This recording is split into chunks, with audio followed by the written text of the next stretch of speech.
Yes. No. Näkyykö nyt teille kalvo? Joo, voit vielä suurentaa sitä. Jaa. Mutta kyllä näinkin käy. Näkyy hyvin. Koska siis tämä on mulla nyt toisella näkyy kahdella näytöllä kuin mulla. Mutta jos tästä näkyy, niin mennään sitten tällä lailla näin, niin ei mene tähän aikaan. Elikkä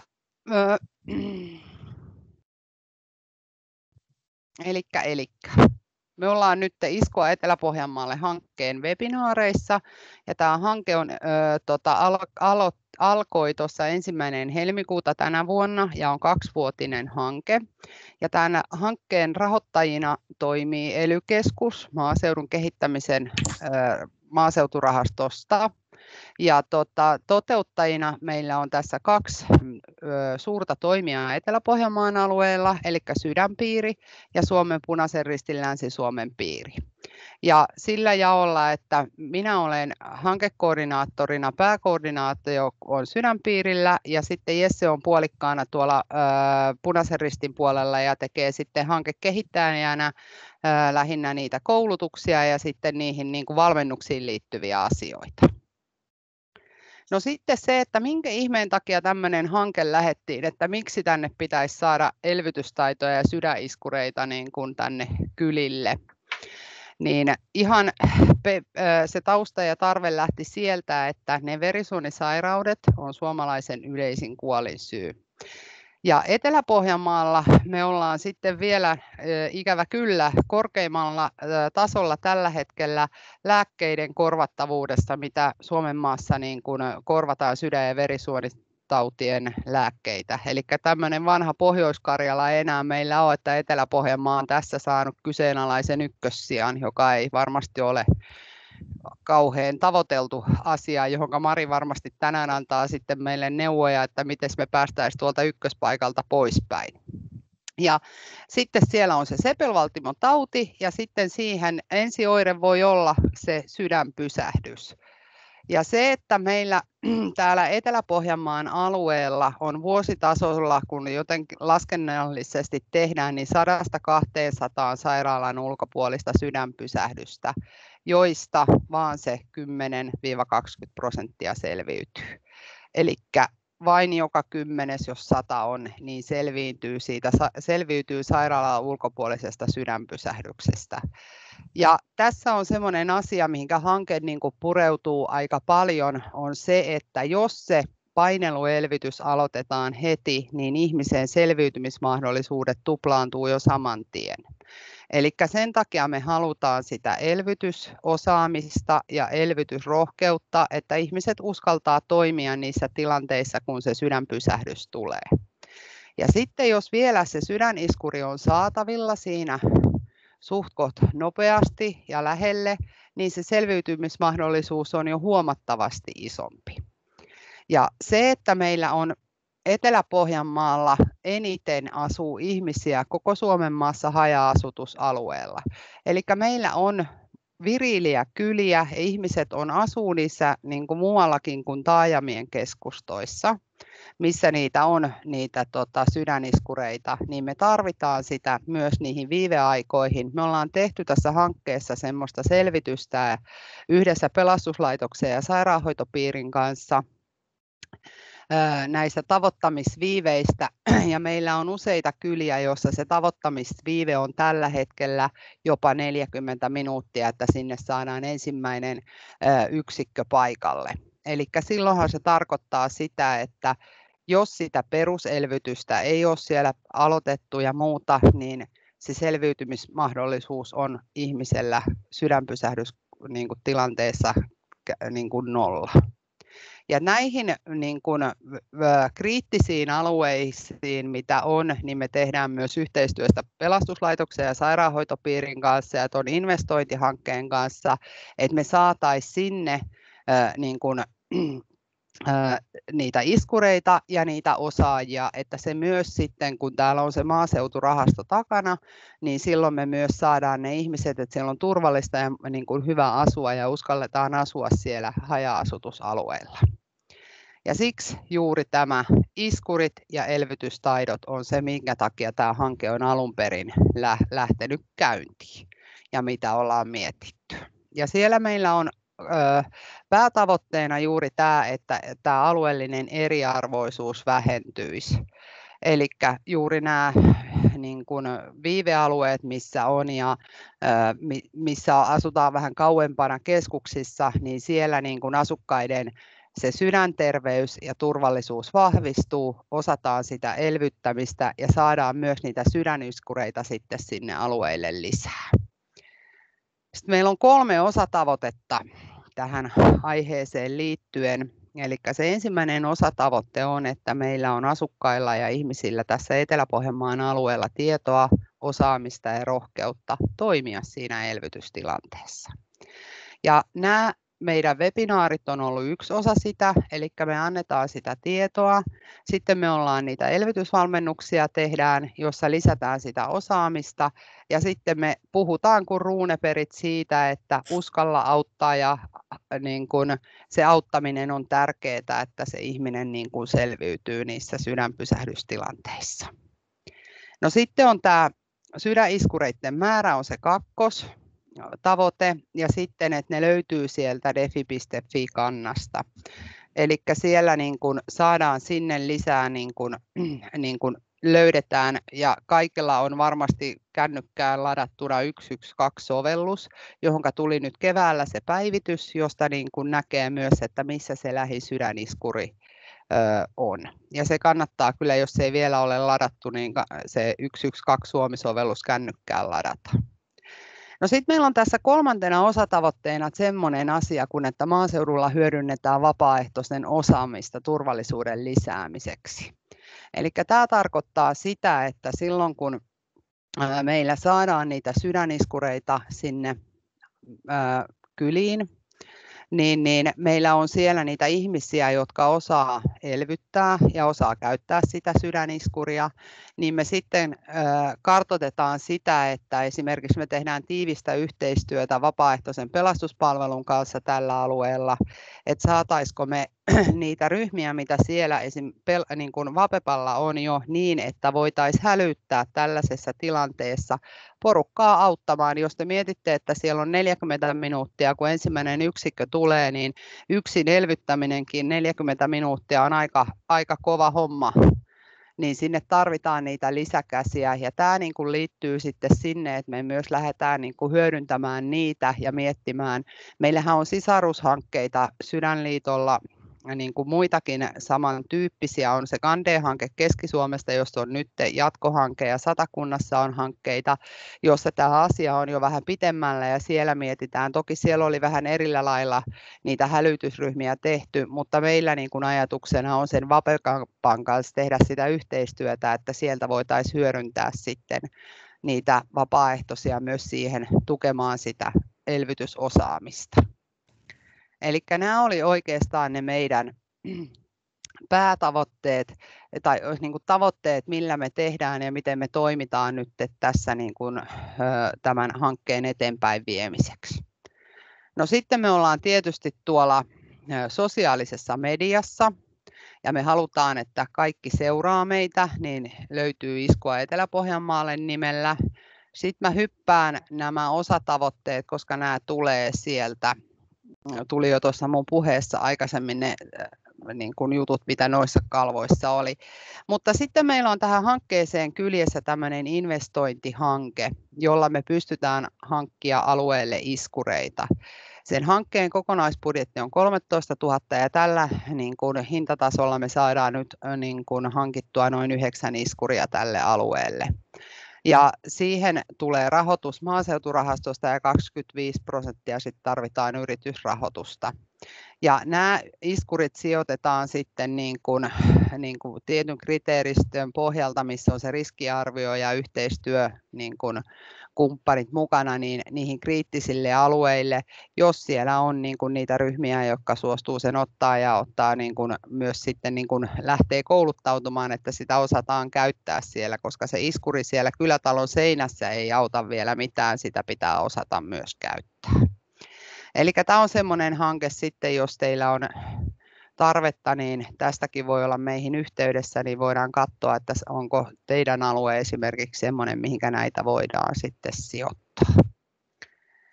No sitten tämän hankkeen puitteissa me selkeästi annetaan apua kyläyhteisöille, yhdistyksille ja osastoille.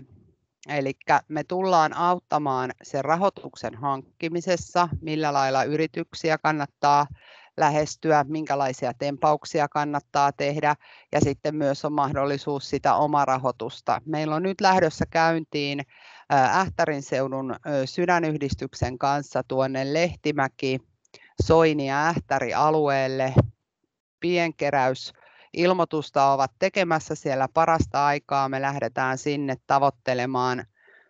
Laitettiin ihan, että se 10 000, jos sinne saataisiin, niin että lähdetään hakemaan sille alueelle niitä iskureita. Ja siihen on tulossa semmoinen haastekampanja, jota voi sitten monistaa myös muille alueille, jos on tarveita tai omalle kylälle tai johonkin muualle, niin siitä annetaan oikein paljon neuvoja ja tullaan auttamaan sitten, että miten se tehdään.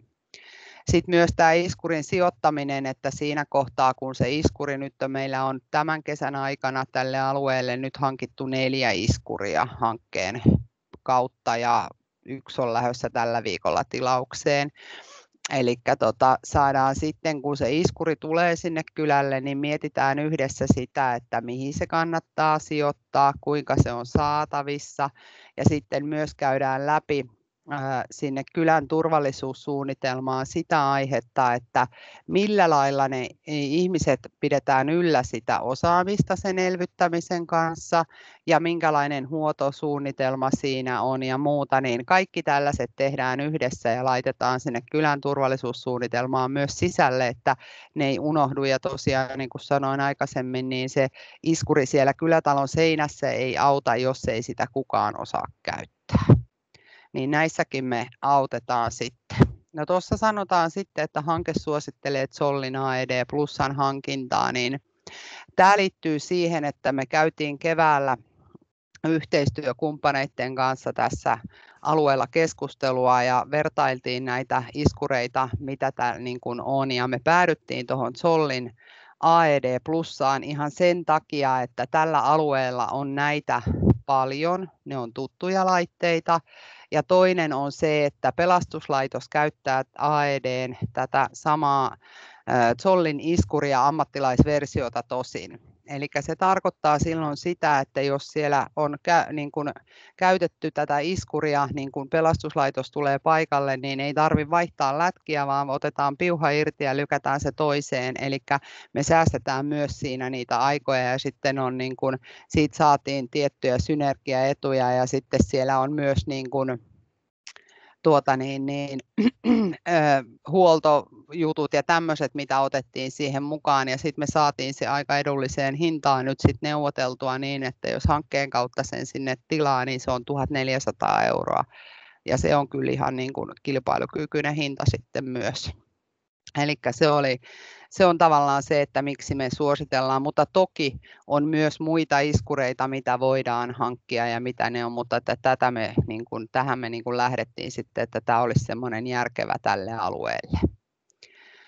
No sitten meillä on vielä näitä elvytysvalmennuksia, kun siellä oli, että hankkeen yhtenä tavoitteena on lisätä sitä tietoa, taitoa ja rohkeutta elvyttämiseen. Eli kaikki meidän hankkeen tuomat elvytysvalmennukset, webinaarit, kun me tullaan neuvomaan ja tekemään sinne kylälle, on ensinnäkin ilmaisia. Ja se, että me voidaan tehdä sellaisia 1-2 tunnin valmennuksia esimerkiksi, missä puhutaan siitä elvytyksestä, sydänpysähdyksestä ja sitten voi lähteä vähän kokeilemaan, että miten se elvytys menee ja iskurin käyttöä ja sitten samalla voidaan myös jutella siitä, että miten sitä iskuria voidaan sinne hankkia.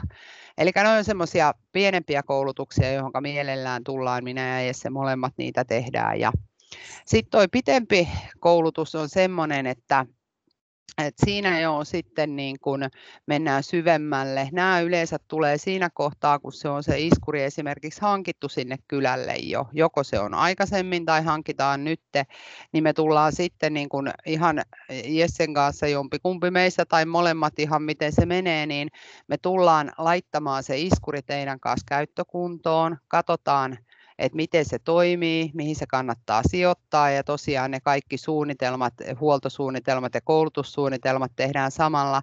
Ja sitten niitä ryhmiä koulutetaan sillä lailla, että käydään sitä teoriaa siitä sydänpysähdyksen aiheuttajista ja siitä elvytyksestä ja sitten kaikki pääsee harjoittelemaan ja niin kuin kokeilemaan sitä elvyttämistä ja iskurin käyttöä. Eli me saadaan silloin niitä osaajia sinne. Ja sitten tämä hälytysryhmä oli sitä, että jos siihen iskurin kylkeen halutaan semmoista hälytysryhmää, niin sitten voidaan sitä lähteä miettimään, että miten se toteutetaan ja miten se tehdään, mutta että sekin on mahdollista sinne kylille kyllä niin kuin toteuttaa jo tässä vaiheessa. Eli nämä on niin kuin niitä meidän hankkeeseen liittyviä asioita ja me todella toivotaan, että olette meihin yhteydessä ja muuta, niin me tullaan mielellämme kertomaan. Ja tuossa nyt on oikeastaan sellaisia kuvia, missä me nyt ollaan niin kuin tuolla kylätaloilla ja muualla käyty esittelemässä silloin, kun maa oli vielä auki. Ja toivomme todella paljon, että nyt syksyllä päästään myös sinne, että me ollaan myös varauduttu siihen, että meillä on maskit ja meillä on kasvosuojat ja maskit ja on harjoittelijoille ja meille, että niin kuin se on turvallista ja meillä niin kuin muuten, että se pystymme näitä kyllä tässä vielä ainakin toistaiseksi tekemään, että ehdottomasti nopeasti meihin yhteyttä, jos haluatte kylälle johonkin tilaisuuteen meitä käymään. Mutta tämä oli lyhykäisyydessään se hanke mitä me tehdään. Olisiko tässä kohtaa jollakin kysyttävää tai kommentoitavaa?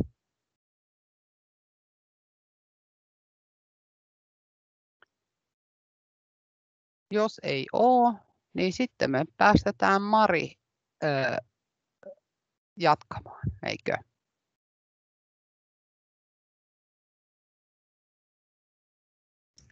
Joo, hyvää iltaa täältä Helsingistä Sydänliitosta. Olen Mari Bleek-Vehkaluoto ja koulutukseltani olen terveydenhoitaja ja terveystieteiden maisteri ja mä olen täällä Sydänliitossa ollut töissä. Että Sydänjärjestössä on ollut 2006 vuodesta alkaen ja ensimmäiset varmaan 10 vuotta tein tuolla Sydänpiirissä töitä ja nyt sitten muutaman vuoden ajan täällä Sydänliitossa. Ja mun työtehtäviin kuuluu paitsi näitä terveyden edistämiseen liittyviä asioita, niin itse asiassa suurin osa minunkin työstä kuuluu tuohon elvyttämiseen ja sydäniskuriasioihin. Ja siinä ollaankin tehty Etelä-Pohjanmaan kanssa yhteistyötä.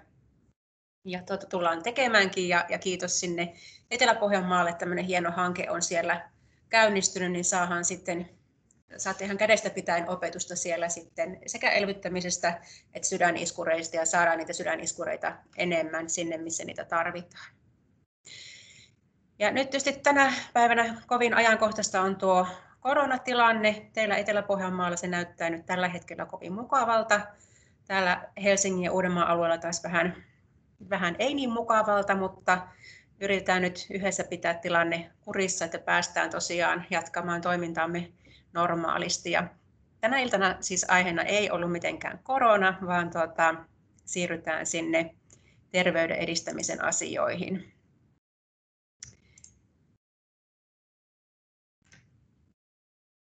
Ja nyt varmaan näkyy teille se esitys. Joo, näkyy. Hyvä juttu. Eli käydään läpi tällä luennolla. Pääpaino ilman muuta on niissä terveyttä edistävissä elintavoissa, mutta en malta olla käymättä läpi ensin niitä valtimotautien riskitekijöitä ja millainen tilanne meillä Suomessa on tällä hetkellä niiden suhteen. Ja vaikka me puhutaan pääasiassa sydänterveyden edistämisestä, niin näillä samoilla elintavoilla edistetään toki myöskin aivojen terveyttä ja ehkäistään monia syöpiä ja tyypin 2 diabetesta. Eli tämmöiset ihan tavalliset, kohtuulliset elintavat ehkäisee terveyttä hyvin monipuolisesti. Ja niin kuin sanoin, mä olen koulutukseltani terveydenhoitaja, eli tällä luennolla ei mennä mihinkään yksityiskohtiin, minkään grammojen tai prosenttien suhteen, vaan käydään läpi ennemminkin semmoinen läpileikkaus näistä hyvistä elintavoista ja kokonaisuuksia enemmän kuin yksityiskohtia ja semmoisia arjen kannalta merkityksellisiä asioita. Ja se nyt johtuu hyvin paljon siitä, että elintapoja on hyvin monen erilaisia, niitä voi soveltaa eri tavalla ja se, että vielä mä olen terveydenhoitajana joka alan asiantuntija ja sitten en kuitenkaan minkään. Mutta jos teillä on mielessä jotakin semmoisia kysymyksiä, joihin mä en osaa vastata, niin täältä Sydänliitosta kyllä löytyy aina joku asiantuntija, joka osaa vastata, että mä selvittelen mielelläni sen vastauksen teille, jos en tässä tilanteessa osaa vastata. Aloitan sitten kuitenkin noista riskitekijöistä, vaikka se on vähän ikävä näkökulma tähän asiaan, mutta ihan pikaisesti käydään ne läpi. Eli meidän keskeisimmät valtimosairaudet on sepelvaltimotauti, aivoverisuonisairaudet ja ARS-valtimotauti, johon kuuluu ne alarajavaltimoiden ahtaumat ja aortan pullistumat. Näiden taustalla on monia riskitekijöitä, joista osa on sellaisia, joihin ei voi itse vaikuttaa, ja toiset taas sellaisia, joihin pystyy hyvinkin omilla valinnoillaan vaikuttamaan. Ne on arvioitu, että jopa 80% sydän- ja verisuonitaudeista ja yli 90% tyypin 2 diabeteksesta niin pystyttäisiin ehkäisemään omilla elintavoilla. No, ikä on tietysti sellainen asia, johon ei voi vaikuttaa millään tavalla ja iän myötä se riski valtimotauteihin kasvaa voimakkaasti. Samoin miessukupuoli on nähty riskitekijänä, joskin naisilla valtimotauteja on ihan yhtä paljon kuin miehillä, mutta ne tulee keskimäärin 10 vuotta myöhemmin kuin miehillä. Ja perimä on myös hyvin vahva riskitekijä. Eli jos omassa suvussa on varhaista valtimotautia, eli miehillä alle 55-vuotiaana ja naisilla alle 65-vuotiailla, niin voidaan ajatella, että se on myöskin siellä perimässä tuleva juttu. Mutta sitten siinä on 4 suurta riskitekijää, joihin voi itse vaikuttaa. Ne on rasva-aineenvaihdunnan häiriöt, eli puhutaan kolesterolista, ja toinen kohonnut verenpaine, ja 3. tupakointi, ja 4. diabetes. Eli on kuitenkin paljon asioita, joihin me voidaan itse vaikuttaa omilla elintavoilla, tai sillä, että ne riskitekijät huomataan ja tarvittaessa aloitetaan lääkitys. Ja muita tunnistettuja riskitekijöitä on runsaasti. Tässä on mainittu liiallinen stressi, unen puute, ylipaino, lihavuus, vähäinen liikunta ja sokeriaineenvaihdunnan häiriöt, vaikka vielä ei olisi todettukaan diabetesta, uniapnea, pitkäaikaiset tulehdustila, ilmansaasteet ja muutkin psykososiaaliset tekijät kuin stressi. Mutta näistä on hyvin paljon olemassa tutkimustietoa, erityisesti näistä suurista riskitekijöistä, ja muistakin tietoa koko ajan karttuu yhä enemmän ja enemmän. Et vieläkään ei ole tietysti ihan kaikki nämä mekanismit selvillä.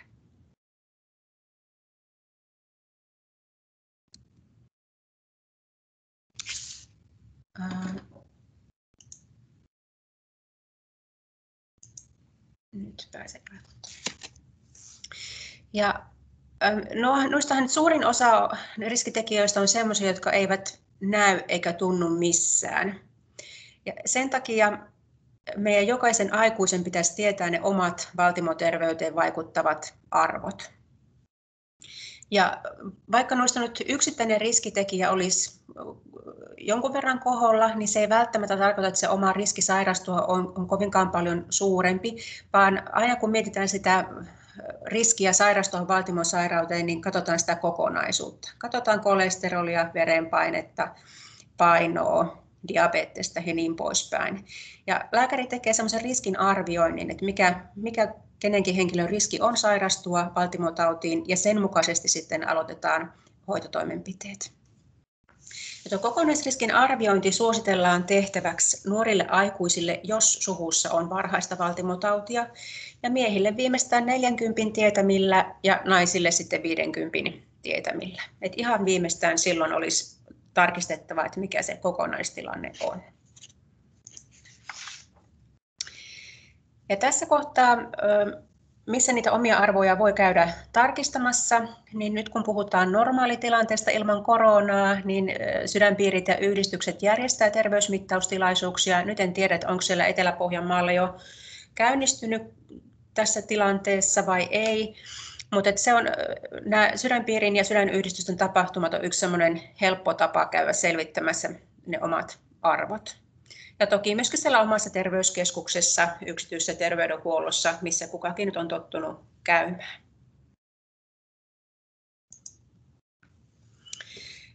No, seuraava dia on sitten otettu tuolta THL:n FinTerveystutkimuksen dioista. Ja tässä on kuvattu sitä, että kuinka yleisiä nuo isot riskitekijät on Suomessa. Ja ehkä kaikki jo muistaakin, että mitkä ne tavoiteltavat arvot on, mutta käydään nopeasti ne läpi. Eli jos puhutaan terveistä ihmisistä, joilla ei ole vielä valtimotautia tai muita suuria vakavia riskitekijöitä, niin kokonaiskolesterolihan pitäisi olla alle 5, LDL:n alle 3 ja HDL:n miehillä yli 1 ja naisilla yli 1,2. Triglyceridit alle 1,7.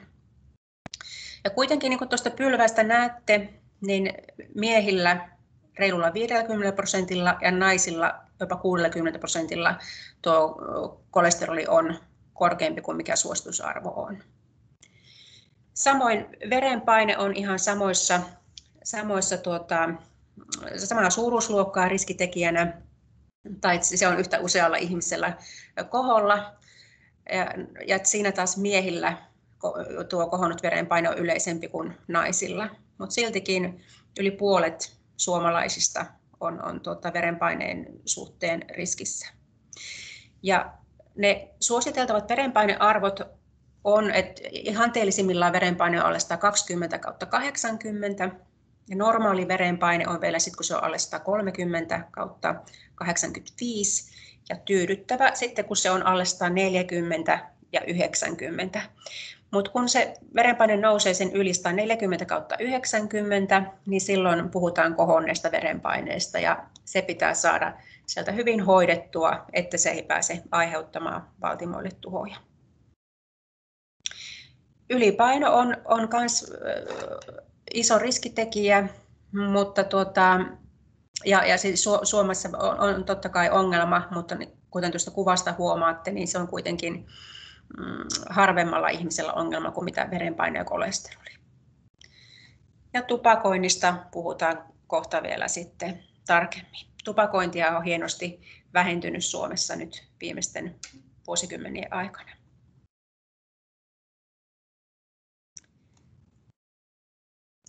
Olisiko tässä kohtaa kysyttävää noista riskitekijöistä? Vai siirrytäänkö sitten siihen itse asiaan, eli niihin terveyttä edistäviin elintapoihin? Huikatkaa vaan sitten Jesse tai Minna, jos sieltä tulee jotakin kysymystä tai keskusteltavaa. No, nyt varmaan kerrataan meille kaikille tuttuja asioita. En usko, että täällä on ketään linjoilla, joka ei olisi kuullut, että minkälaisia terveelliset elintavat on.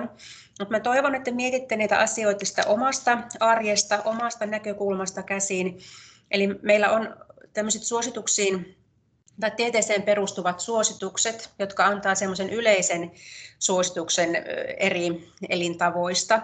Mutta niitä voi toteuttaa hyvin eri tavoilla ja soveltaa siihen omaan elämäänsä ja kuitenkin ne on kaikki yhtä lailla terveyttä edistäviä. Et on tärkeää osata soveltaa niitä suosituksia siihen omaan elämään sopivaksi. Ensin puhutaan syömisestä.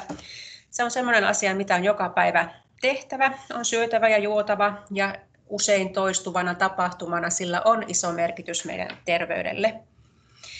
Ja vaikka tässä nyt puhutaankin terveellisestä syömisestä ja syömisen merkityksestä siihen omaan terveyteen ja hyvinvointiin, niin syöminen on paljon muutakin. siihen liittyy paljon tunteita ja muistoja.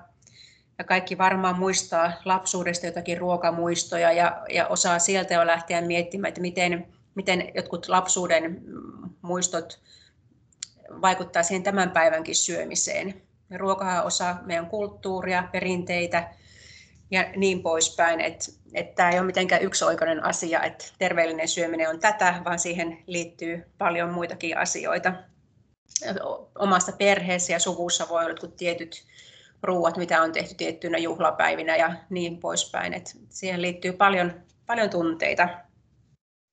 Ja nyt en kyllä yhtään osaa sanoa, että mitä ne Etelä-Pohjanmaan perinneruuat on. Mä oon itse savolainen ja vaikka sieltä on asunut suurimman osan elämäni poissa, niin silti kyllä osaan tasan tarkasti kertoa, että mitkä ne Savon perinneruuat oli. Eli kyllä niillä on iso merkitys. No, syömisen hallinta koostuu monesta eri asiasta ja syömisen rytmi on niistä varmasti yksi keskeisimmistä. Ateriarytmi on hyvinkin yksilöllinen.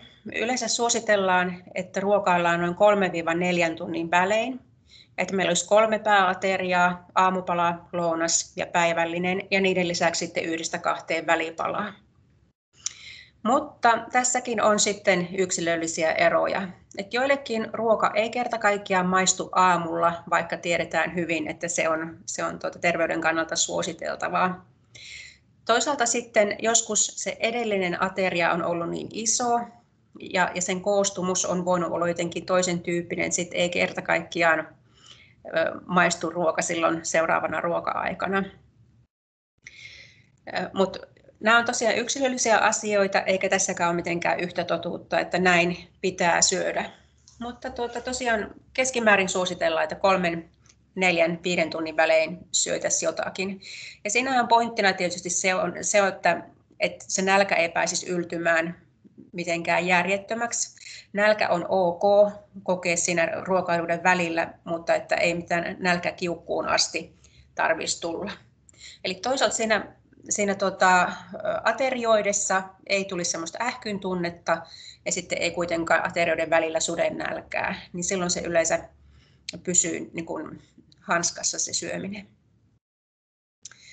Ja sitten kun syö säännöllisesti, on säännöllinen ateriarytmi, niin yleensä se tarve naposteluun sitten vähenee ja sillä on paitsi niin kuin energiansaannin kannalta iso merkitys, miten paljon napostelee, niin myöskin hampaat säästyy, jos syödään vain ruoka-aikoina.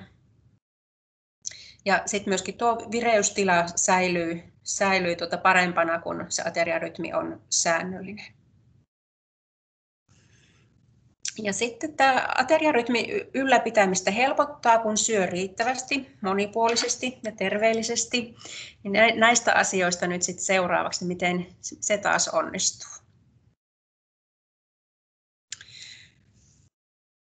Ateriat kohdalleen, eli puhutaan vähän siitä ruoan tai aterioiden koostamisesta. Kasvikset on sellainen asia, mitä nyt ei voi korostaa liikaa, että niitä ei voi syödä liikaa. Kasviksia tulisi syödä ainakin se 0,5 kiloa päivässä, koska niissä on niin runsaasti suojaravinteita, kuituja, vitamiineja, kivennäisaineita. Ne on tosi tärkeitä meidän elimistön toiminnalle. Ja kasvikset sisältää kuitenkin painonsa nähden vähän energiaa, eli ne on myös avuksina painonhallinnassa.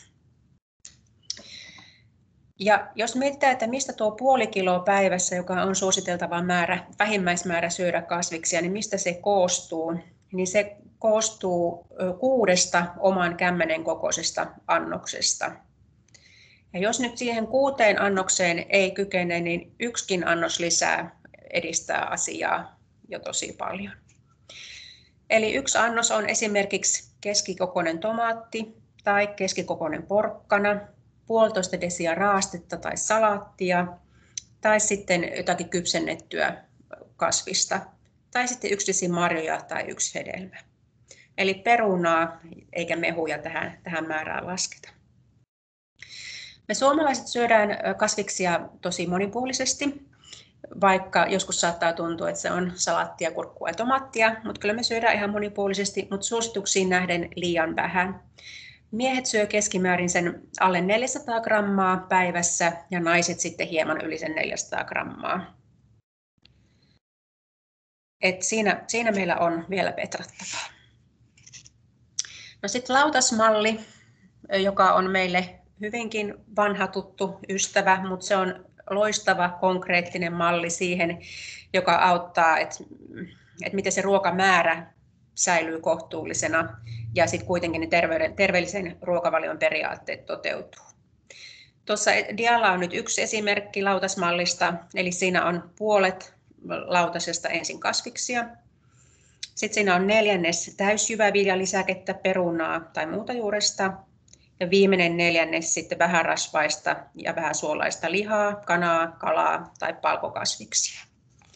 Sitten siihen oheen mahtuu vielä tuo viipale täysjyväleipää, jonka päällä on kasvirasvamargariinia ja sitten lasillinen rasvatonta maitoa, piimää tai vettä.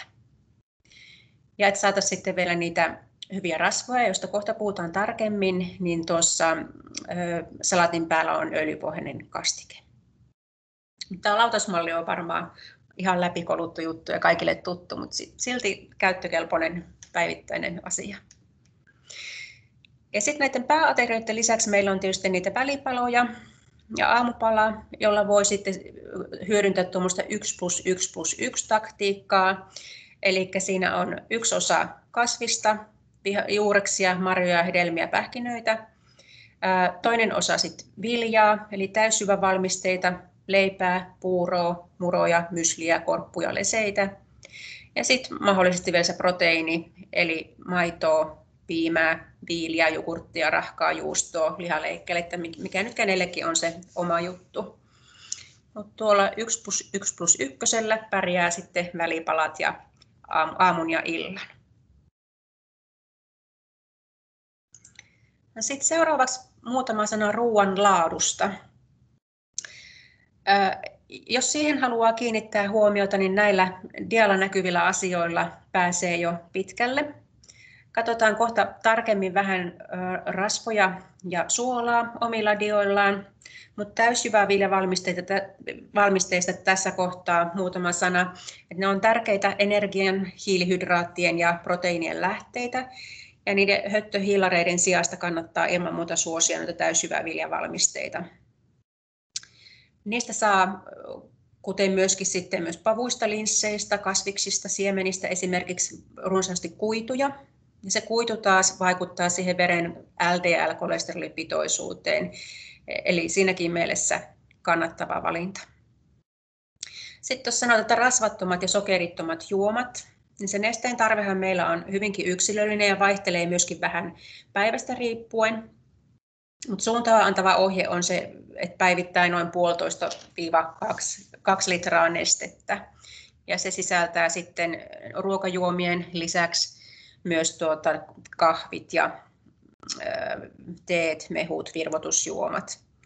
Eli ei pelkästään se vesi lasketa tuohon.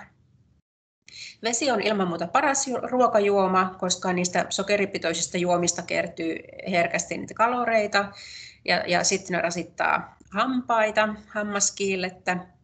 Eli suositellaan ilman muuta sitä vettä ja ruokajuomaksi sitten joko vettä, rasvatonta maitoa, rasvatonta piimää tai sitten kivennäisvettä, jossa ei ole suolaa eikä sokeria. Mut sitten katsotaan tarkemmin sitä rasvan laatua.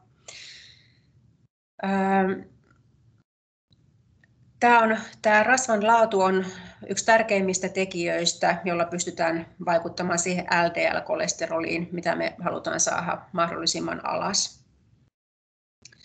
Ja ylipäänsä rasvaahan saadaan piilorasvana ja sitten näkyvänä rasvana. Eli piilorasvana on tietysti sieltä ruoan ja elintarvikkeiden mukana, juustosta, valmisruuista, lihasta ja niin poispäin. Ja näkyvänä rasvana sitten tuolta öljyjen, margariinien, kasvirasvalevitteiden, voin ja rasvaseoksien kautta. Ja meidän suositus sanoo, että ruokavaliossa tulisi olla enintään 1/3 sitä rasvasta kovaa rasvaa ja 2/3 sitten taas sitä pehmeätä rasvaa. Ja meidän ruokavaliossa tällä hetkellä on enemmän sitä kovaa rasvaa kuin mitä suositellaan, ja suurin osa siitä saadaan piilorasvana. Ja tuossa dialla on nyt, ehkä kerkesittekin silmäilemään jo, niin joitakin esimerkkejä siitä kovan eli tyydyttyneen rasvan ja pehmeän eli tyydyttämättömien rasvan lähteistä. Ja siitä voi näppärästi katsoa nyt esimerkiksi tuon leivän päälle laitettavan levitteen merkityksen. Eli mitä isompi tuo vihreä palkki on, niin sen enemmän siinä on pehmeätä rasvaa ja taas toisinpäin. Siinä voitte muistella, että mitä sieltä omasta jääkaapista löytyy ja verrata sitä sitten tuohon kuvaan. Rasvaahan me tarvitaan ilman muuta. Sitä tarvitaan solujen rakennusaineeksi ja energiantuottoon. Ja sen avulla saadaan myös niitä rasvaliukoisia vitamiineja ja välttämättömiä rasvahappoja. Mutta tosiaan niitä pehmeitä rasvoja kannattaa valtimon terveyden kannalta suosia. No mistä sitten tietää, että saako niitä pehmeitä rasvoja tarpeeksi? Ja tämä kannattaakin ihan ensimmäisenä, kun rasvoista puhutaan, niin tarkistaa, että tuleeko niitä pehmeitä rasvoja riittävästi. Sitä pehmeää rasvaa on runsaasti kasviöljyissä, pähkinöissä, mantelissa, siemenissä, pullomargariineissa ja kalassa nyt esimerkiksi. Ja pehmeätä rasvaa on helppo varmistaa, että sitä saa riittävästi, kun käyttää päivittäin leivällä margariinia, joka on tuon vähintään 60% rasvaa sisältävä. Käyttää sitten lisäksi öljypohjaista salatinkastiketta ja leivonnassa mieluiten sitä öljyä tai pullomargariinia. Ja jos sitten vielä ottaa kourallisen pähkinöitä, manteleita ja siemeniä silloin tällöin, niin se auttaa ilman muuta asiaan. Ja lisäksi sitten ne 2-3 kala-ateriaa viikossa. Mutta tässäkin pystyy siis vaihtelemaan, riippuen siitä, että mikä maistuu, mistä tykkää, niin eihän kaikkien suinkaan tarvitse laittaa margariinia leivän päälle, vaan voi tehdä sen tai saada sen pehmeän rasvan jostakin muualta. Et todella tätäkin pystyy soveltamaan kovin monella eri tavalla, kunhan vaan katsoo, että sitä pehmeää rasvaa saa riittävästi.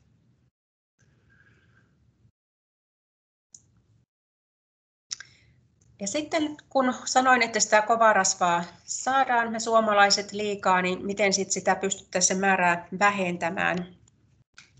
Ja kovaa rasvaahan tulee runsaasti liha- ja makkararuuista, lihaleikkeleistä, juustoista, maitovalmisteista, maitorasvaa sisältävistä levitteistä ja leivonnaisista.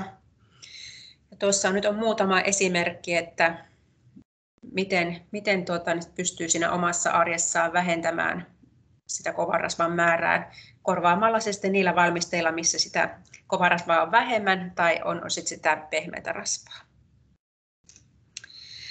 Ja sitten tässä kohtaa yleensä keskusteluun nousee se vähärasvaisen lihan hinta tai ylipäänsä sen proteiinin hinta, joka onkin kallein osuus yleensä siitä ruuasta, ateriasta. Mutta siihen löytyy kyllä vaihtoehtoja ja nyt nämä kasviproteiinit on vahvasti tullut viime vuosina suomalaistenkin ruokapöytiin.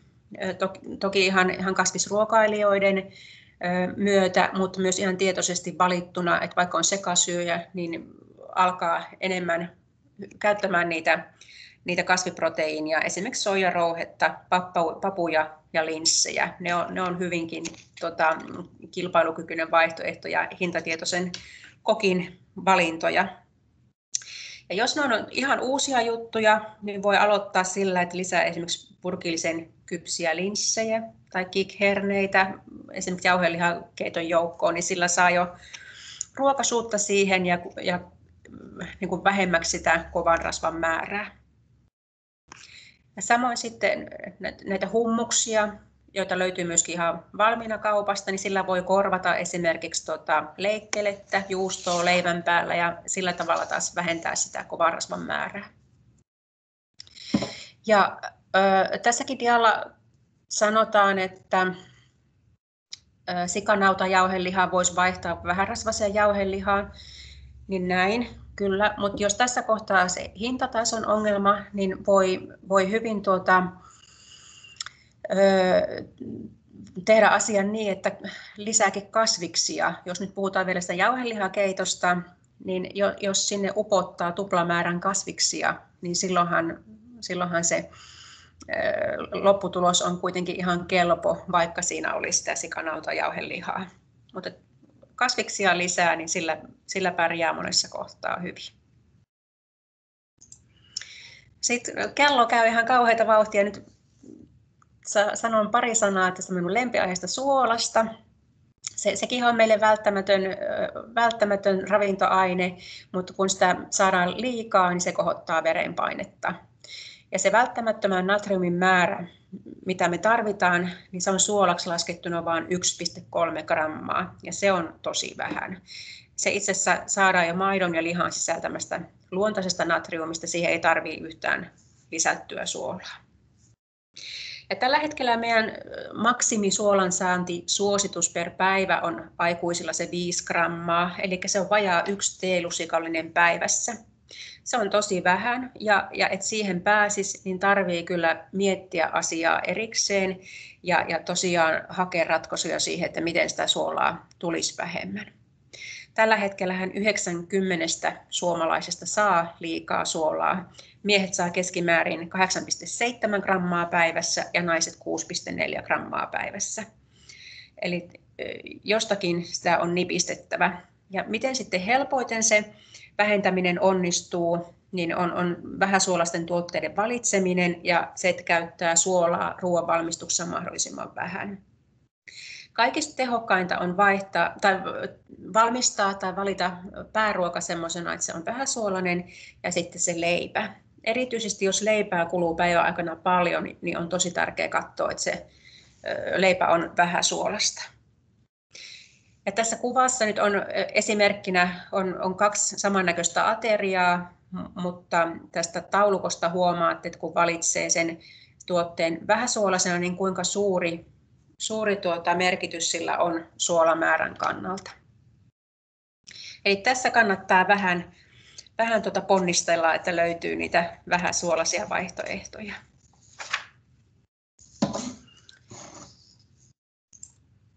Sitten kooste näistä asioista, mitä käytiin äsken läpi, niin vielä tämmöisen kuvan muodossa. Eli syömisen hallinta tosiaan koostuu näistä asioista, että se rytmi on tolkullinen, siihen omaan arkeen sopiva ja et ei kerkeä tulemaan liian nälkä välillä eikä sitten ähkyä. Atiereet kohdalleen, siinä varmaan tärkeimpiä huomioita se kasvikset ja lautasmalli ja sitten se ruoan laatu vielä kuntoon. Ja sydänmerkki lienee teille kaikille tuttu, mutta se helpottaa asiaa tuolla kaupassa. Ei tarvitse erikseen miettiä niitä pakkausmerkintöjä, vaan kun löytää sydänmerkin, niin tietää, että se tuote on omassa ryhmässään parempi valinta.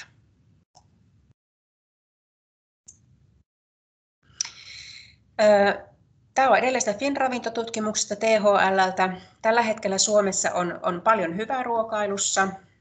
Meillä syödään yleensä 3 pääateriaa. D-vitamiinien kuidun saanti on lisääntynyt ja useita vitamiineja ja kivennäisaineita saadaan riittävästi, jodia saadaan riittävästi ja vettä me juodaan pääsääntöisesti janojuomana. Ja ne, missä meidän pitäisi vähän petrata, niin on se, että kasviksia enemmän, punaista lihaa vähemmän, suositus on enintään puoli kiloa viikossa. Suolaa vähemmän, kuidunlähteitä taas sitten enemmän ja sitten niitä kovia rasvoja vähemmän, että saadaan niitä hyödyllisempiä ravintoaineita sitten tilalle. No sitten liikuntaan. Liikunnalla on niin paljon terveysvaikutuksia, että sitä listaa voisi jatkaa vaikka loppumattomiin, mutta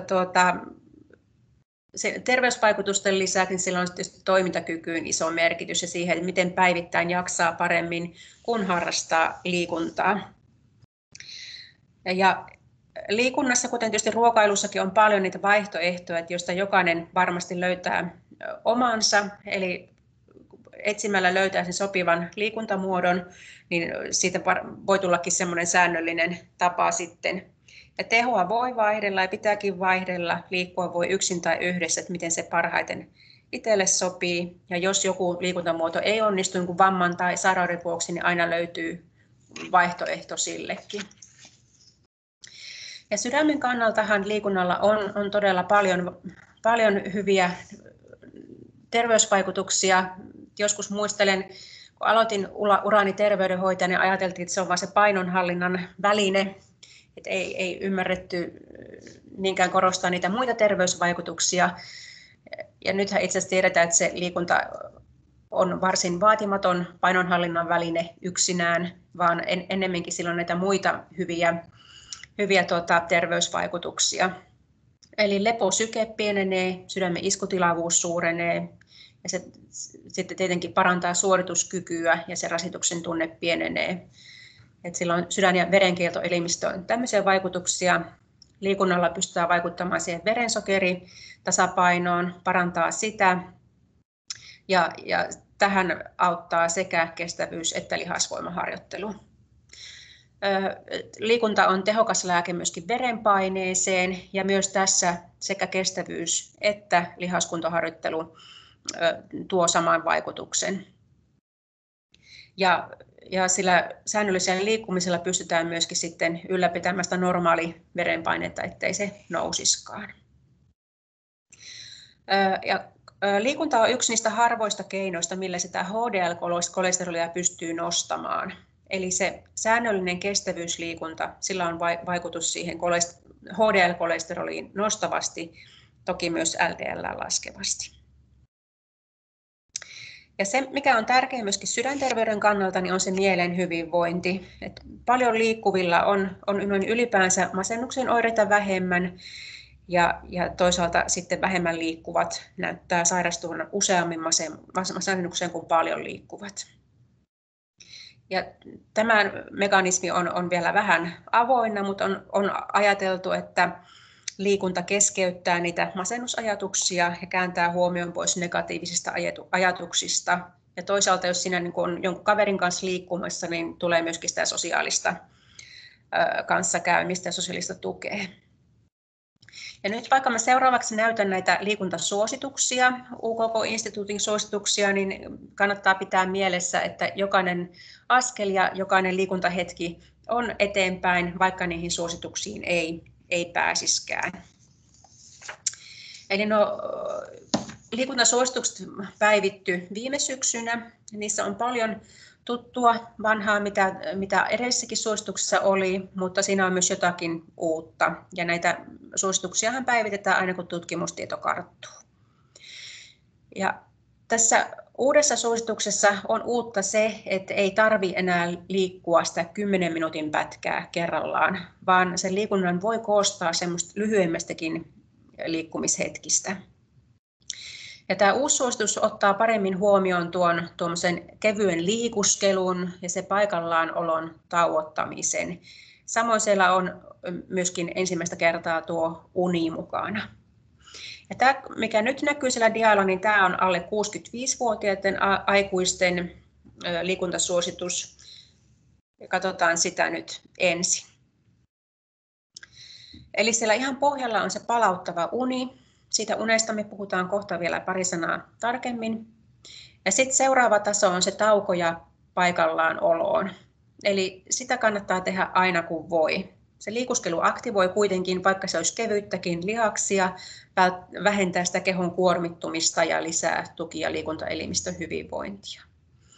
Ja tämä on tämä vitsaus. Minäkin istun tässä nyt tätä luentoa pitäessäni, että se istumisen tauottaminen niin se olisi keskeistä meidän tämän päivän työntekijöille, että noustaisiin välillä seisomaan ja vähän verryttelemään, niin sekin auttaa asiaa jo tosi paljon.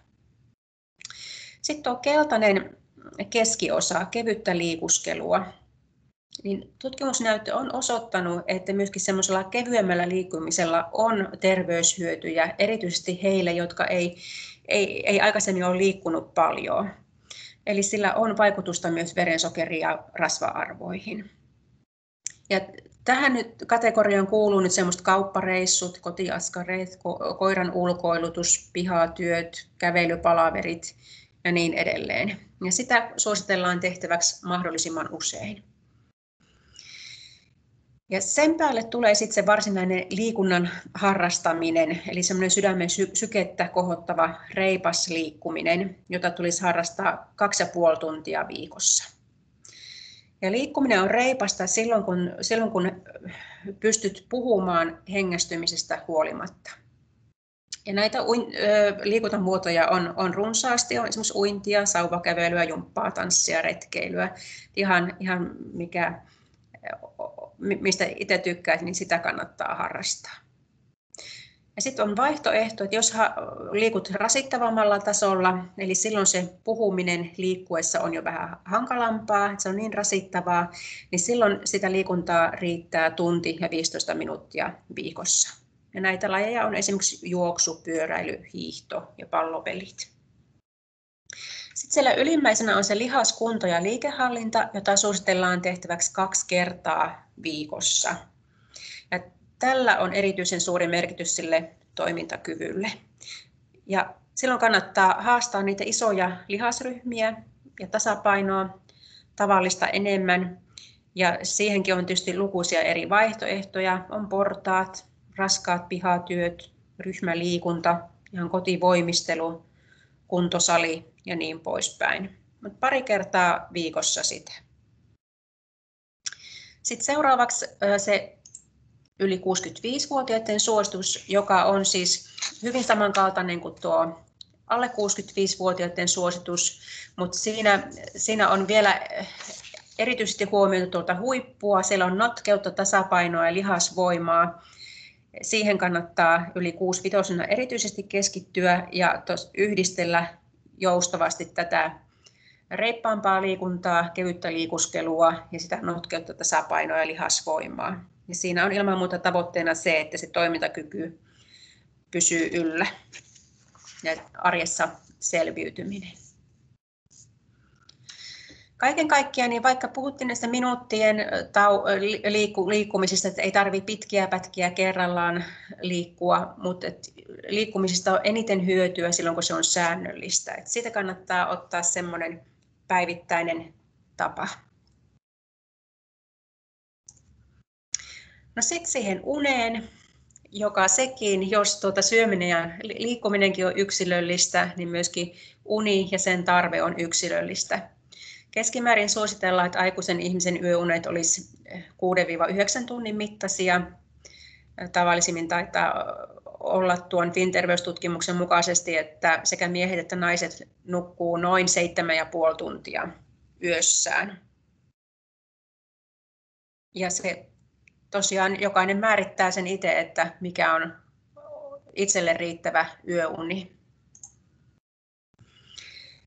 No se huono unisuus ja riittämätön yöuni, niin sillä on osoitettu olevan merkitystä moniin eri sairauksiin, verenpaineeseen, diabetekseen, sepelvaltimotautiin, eteisvärinään, kognitiiviseen toimintakykyyn ja myöskin painonhallintaan. Ja toisin sanoen kääntäen taas sitten niin hyvin nukutuilla yöunilla niin suojaamme itseämme sydänsairauksilta, diabetekselta, masennukselta, dementialta. Uniongelmat on suomalaisilla tosi yleisiä. Arvellaan, että jopa 3 miljoonalla suomalaisella on jonkinlaisia uniongelmia. Mutta näihinkin kannattaa sitten hakea apua ja ensinnäkin tunnistaa se, että minkälainen vaikutus sillä on omaan terveyteen ja niihin riskitekijöihin. Ja miten sitä unen tuloa sitten voi houkutella? No ensin muutama sana siitä, että jos huomaa, että se uni on ongelma, niin miettii, että mistä se ehkä voisi aiheutua. Onko taustalla jotakin fyysisiä sairauksia, psyykkisiä ongelmia, ehkä joku lääke, joka aiheuttaa haittavaikutuksena unettomuutta. Ja sitten voi ihan elintavat tarkistaa, monesti sekin auttaa siihen parempaan uneen. Ja tuommoinen stressi, ahdistus voi aiheuttaa sit unettomuutta, ja sitten kun alkaa stressaamaan sitä unen tulemista, niin sit se ei ainakaan tule, että se on ikään kuin semmoinen huolikierre, joka sen aiheuttaa, ja sen katkaisemiseen kannattaa hakea apuja. Tuossa dialla on muutama vinkki, ja rentoudu on yhtenä vinkkinä. Tässä vaiheessa kerron, että Sydänliiton YouTube-kanavalla löytyy tämmöisiä mindfulness-harjoituksia, joihin kannattaa tutustua, vaikka olisi vähän ehkä ennakkoluuloinenkin niihin, mutta ne voi auttaa rentoutumaan ja keskittymään siihen kyseessä olevaan hetkeen, ja se voi auttaa sitä unen tulemista.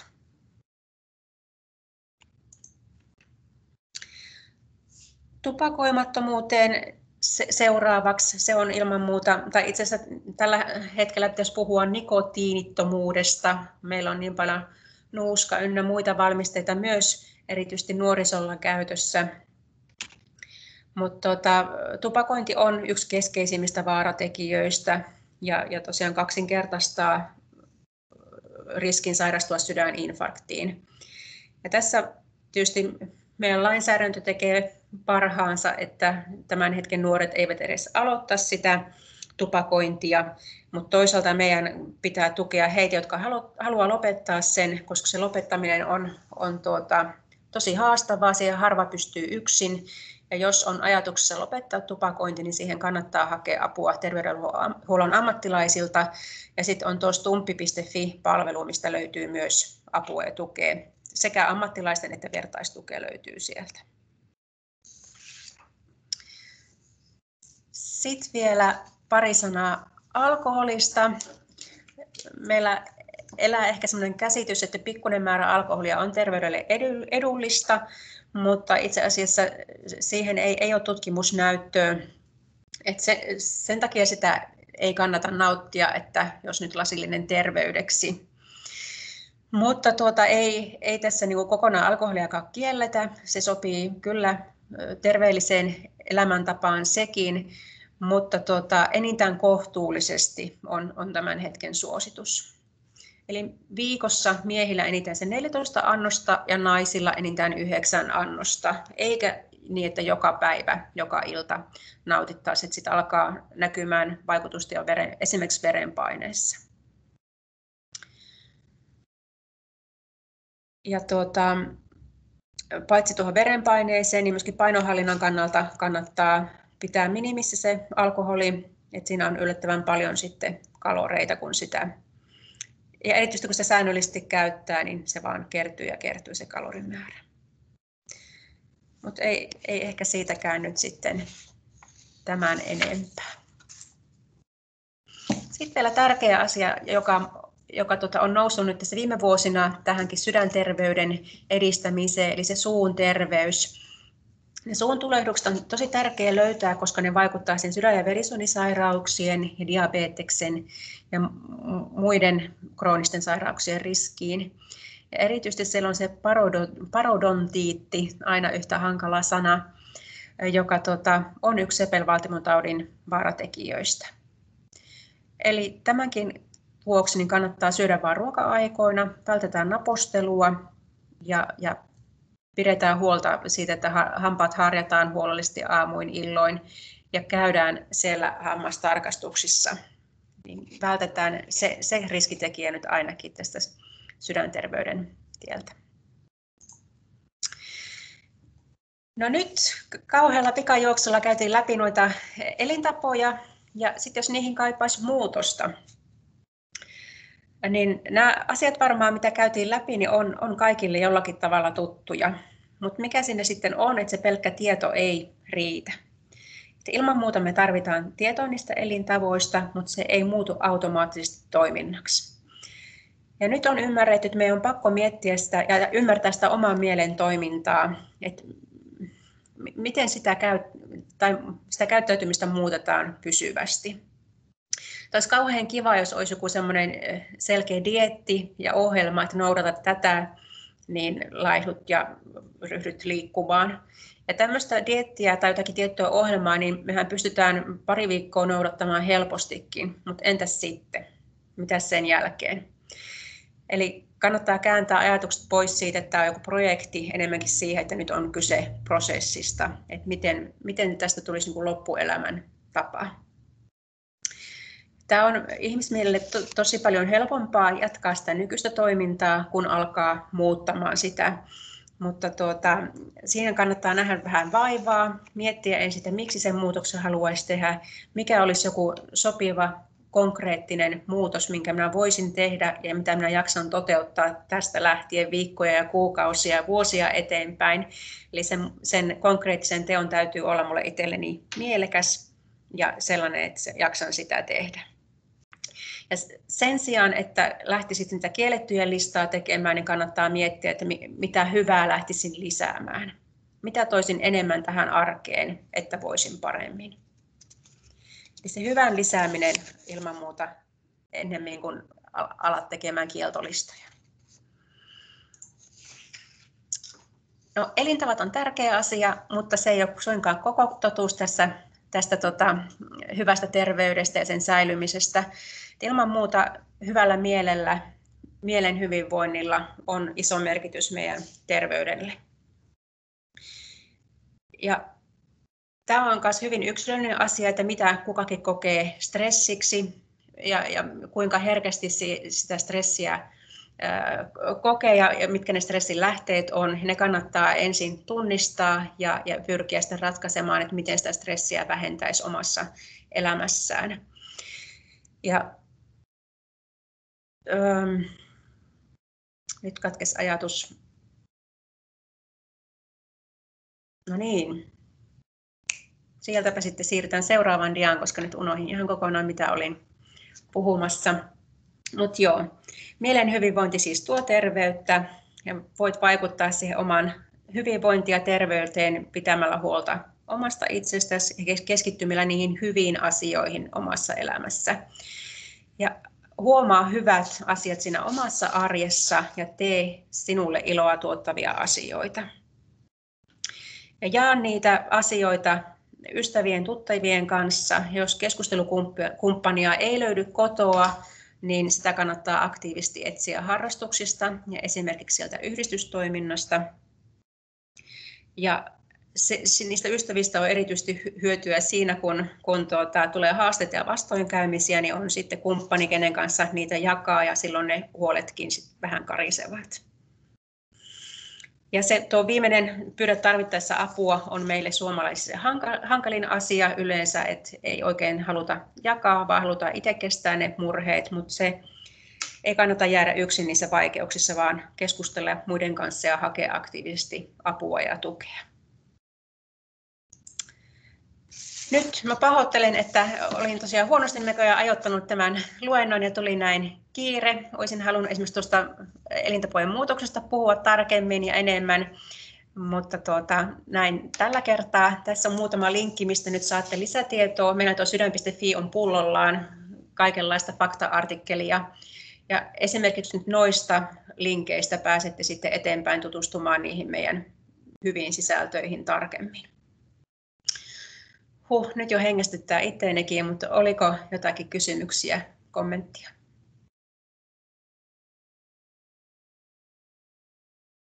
Nyt saisi esittää kysymyksiä, jos olisi, niin niihin voitaisiin vastata. Eikä me ollaan aikataulussa vielä, tässä on 3 minuuttia siihen aikaa, että niin keritään hyvin tässä vielä kysymyksiä tekemään, mutta kiitos Mari. Kyllä niin kuin ajatuksia, tämä on varmasti niin kuin aika paljon tuttua asiaa on kaikille, on varmasti sellaisia, mitä on kuullut, mutta kyllä mäkin tuossa juuri mietin, että pitäisiköhän sitä näin varsinkin loman jälkeen taas pikkusen tarkastella sitä omaa tekemistään ja omia asioitaan ja sitten niin kuin myös hyvä oli asia tuo, mitä puhuit tuossa lopussa tuosta mielenterveydestä ja siitä niin kuin sen mielenhuollosta ja siitä nyt kun me eletään tällaisia poikkeuksellisia aikojakin, niin kuinka tärkeää on sitten pitää hyvää huolta myös siitä omasta jaksamisestaan siellä ja hakea niitä kontakteja, jos ei se ole niin kuin fyysisesti, niin vaikka ottaisi sen puhelimen käteen ja vaikka soittaisi jollekin ystävälleen tai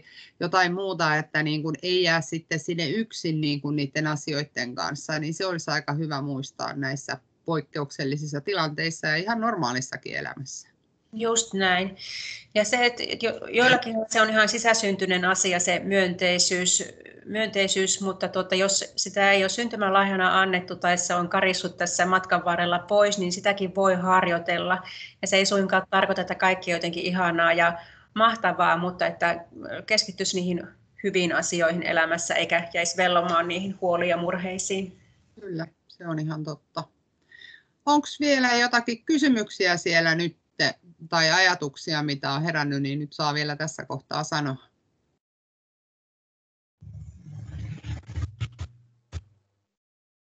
Olenko kuulolla?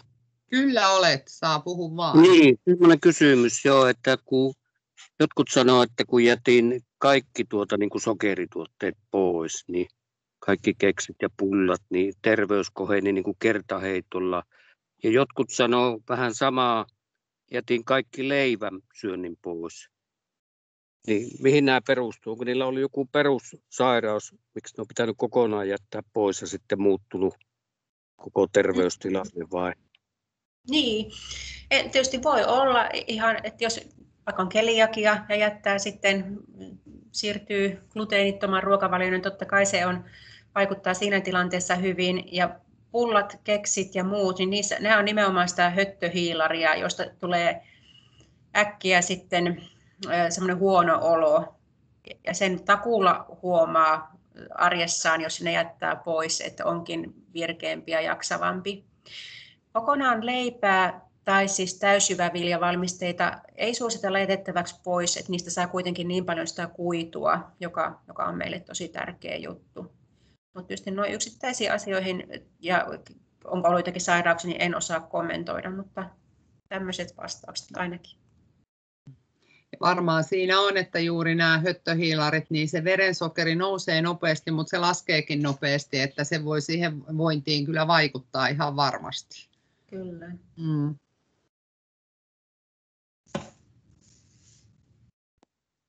Jep, eipä muuta. Tuolla vaan joskus lehtien palstoilla joku kirjoittaa niin innossaan, että miten kaikki johtuu sokerista leivästä. Niin, kyllä. Ja nämä tämmöiset erityisdieetit, niin siinä voi olla myöskin semmoista mukana, että sit kiinnittää muutenkin siihen omaan syömiseen, hyvinvointiin enemmän huomioon kuin ilman sitä. Että voihan siinä olla, että jotakin muitakin hyötyjä on tullut tai muitakin muutoksia on tullut tehtyä ja se vaikuttaa hyvinvointiin, mutta vaikea sanoa.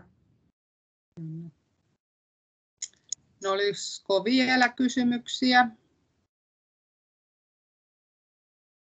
Jos ei ole, niin oikein paljon kiitoksia kaikille, jotka osallistuivat tänään webinaariin. Tämä tulee taas sinne meidän YouTube-kanavalle. Myöhemmin huomenna varmasti saan sen sinne laitettua.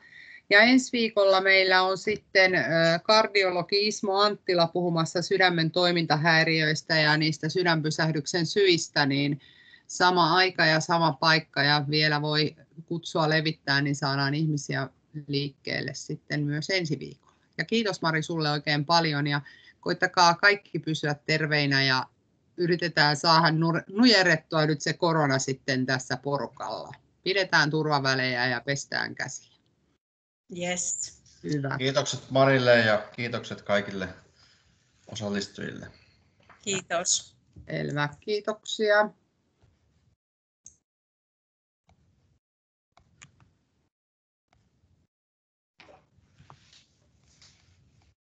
Mm.